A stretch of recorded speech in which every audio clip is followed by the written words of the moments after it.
সুপ্রিয় দর্শক, আসসালামু আলাইকুম। সুইটির সহজ রান্নায় আপনাদের সবাইকে স্বাগতম। আশা করি সবাই ভালো আছেন। আজকে আপনাদের সাথে শেয়ার করছি ইলিশ মাছের মাথা এবং লেজ দিয়ে কচুর ডাঁটার একটি রেসিপি। আমি শতভাগ গ্যারান্টি দিয়ে বলতে পারি, যারা বাঙালিয়ানা পছন্দ করেন তারা এটি অবশ্যই পছন্দ করবেন। চলুন রেসিপিতে চলে যাই। একটি প্যান বসিয়ে দিয়েছি চুলাতে, আর সেখানে দিয়ে দিচ্ছি পেঁয়াজ কুচি দিচ্ছি প্রায় আধা কাপের একটু বেশি, আর দিচ্ছি কাঁচা মরিচ ফালি করে কেটে নিয়েছি।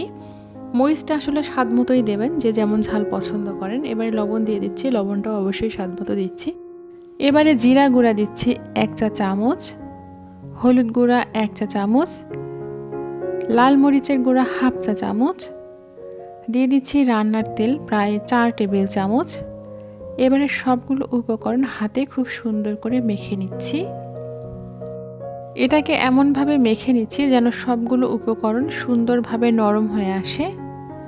এখন এর মধ্যে রান্নার জন্য যে ইলিশ মাছের মাথা এবং লেজ রেখেছি সেটা সুন্দর করে মাখিয়ে নিচ্ছি। মশলাগুলোর সাথে মাছকে আগে এভাবে মাখিয়ে নিলে মাছের ভেতরে লবণ ঝালটা খুব ভালোভাবে ঢুকে যায় এবং মাছটা অনেক টেস্টি হয়। এজন্য এটাকে এভাবে মেখে নিচ্ছি। দর্শক, এই মুহূর্তে যারা আমার ভিডিওটি দেখছেন তারা লাইক বাটনে একটি ট্যাপ করে দিন। মাছগুলো মাখিয়ে নেওয়া হয়ে গেছে। এখন এর মধ্যে পানি দিয়ে দিচ্ছি। জাস্ট হাতটা ধুয়ে কড়াইয়ের চতুর্পাশটা একটু মুছে দিব। এর মধ্যে 1 ফালি ডিম দিয়ে দিলাম। বাচ্চারা আসলে ইলিশ মাছ হলেই ডিম খেতে চায়, এই জন্য আমি ডিমটা আলাদা করে রাখি। এবার একটা ঢাকনা দিয়ে ঢেকে মাছগুলোকে জাল করব। পানিটা শুকিয়ে আসা পর্যন্ত এটাকে জাল করতে হবে। এবারে ঢাকনাটা তুলে নিচ্ছি। মাছের পানিটা শুকিয়ে এসেছে, একটু নেড়ে চেড়ে দিচ্ছি। এখন আবারও ঝোলের জন্য পানি দিয়ে দিলাম। আবারও মাছটাকে ঢেকে দিয়ে জাল করতে হবে। দর্শক, শুরুতেই যে পানিটুকু দিয়ে জাল করে নিয়েছি সেটা হচ্ছে কষানোর জন্য, আর এখন যে পানিটা দিয়ে জাল করছি এটা হচ্ছে ঝোলের জন্য। পানিটা কমে এসেছে, হালকা পরিমাণে একটু ঝোল রেখে এই মাছটাকে এখন আমি নামিয়ে ফেলবো। আবারও চুলায় প্যান বসিয়ে দিয়েছি, আর সেখানে দিয়ে দিচ্ছি পেঁয়াজ কুচি, কাঁচামরিচ এবং কয়েকটি রসুনের কোয়া, দিয়ে দিচ্ছি রান্নার তেল। এগুলোকে হালকা ব্রাউন করে ভেজে নিচ্ছি। এগুলো ব্রাউন কালার হয়ে এলেই এর মধ্যে দিয়ে দিচ্ছি কচুর ডাঁটা। দর্শক, কচুর ডাঁটা আমি আগে কেটে ধুয়ে রেখেছি, সেগুলো এখানে দিয়ে দিলাম। এখন এগুলোকে উল্টে পাল্টিয়ে নেড়ে দিচ্ছি যাতে নিচে পুড়ে না যায়, সেজন্যই শুরুতেই একটু নেড়ে দিলাম। এখন এর মধ্যে দিয়ে দিচ্ছি স্বাদ মতো লবণ, 1 চা চামচ জিরা গুঁড়া, 1 চা চামচ হলুদ গুঁড়া। এখন এটাকে আবারও উল্টিয়ে পাল্টিয়ে নেড়ে নিচ্ছি। এবার এটাকে ঢেকে দিয়ে জাল করছি জাস্ট 30 সেকেন্ডের মতো।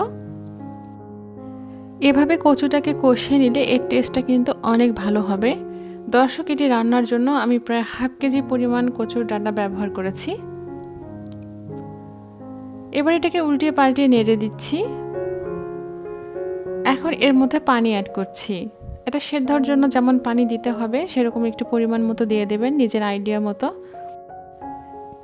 এবার একটা ঢাকনা দিয়ে ঢেকে আবারও জাল করে নিচ্ছি। একটুখানি জাল করা হয়ে গেছে, কচুটা প্রায় সেদ্ধ হয়ে এসেছে। এটাকে এ পর্যায়ে আবার উল্টিয়ে পাল্টিয়ে দিচ্ছি। এখন এর মধ্যে অ্যাড করছি ইলিশ মাছ, যেটা রান্না করে রেখেছি। এখন এটাকে মাছ সহ আবারও উল্টিয়ে পাল্টিয়ে দিচ্ছি। দর্শক, আমার রেসিপি যদি আপনাদের ভালো লেগে থাকে প্লিজ আমার চ্যানেলটি সাবস্ক্রাইব করুন এবং লাইক কমেন্ট ও শেয়ার করুন। আর যারা অলরেডি সাবস্ক্রাইব করেছেন থ্যাংক ইউ সো মাচ।